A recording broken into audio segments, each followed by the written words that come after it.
The first question is, if you're elected, besides restoring collective bargaining rights, which we assume you'll make a priority, what else would you prioritize in terms of restoring or undoing programs or policies that have been set in place under the Walker administration? Answer that first, and I'll answer the second.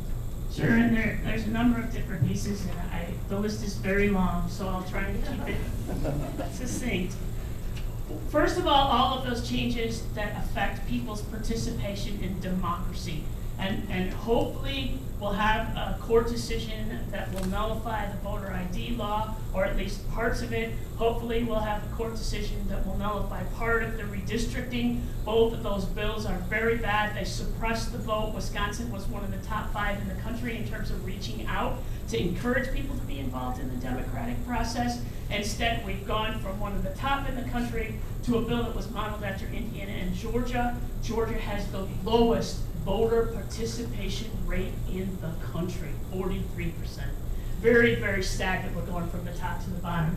So for sure, if the courts don't deal with it sooner, I will work with the legislature to open wide the doors of democracy.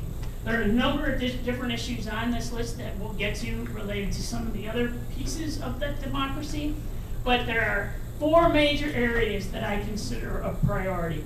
First of all, education has to be first and foremost, and I think that's a question on your list. Yep. So we'll talk about that in a minute.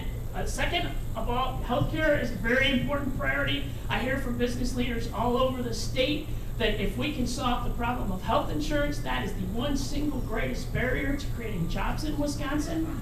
I believe there's a way to do that. I've written the bill, I've introduced the bill, I have done all the homework, I've spent many years working on it. We need to find an affordable health insurance option for small businesses and people who buy insurance on their own, and that's very doable. Third, we need to work to find the best way to deliver government services in the most effective way possible.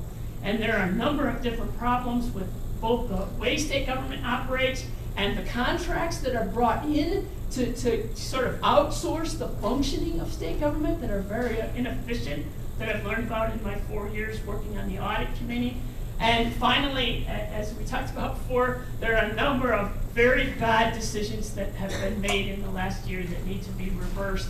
And I could talk for a long time about the problems with natural resources and protecting the environment.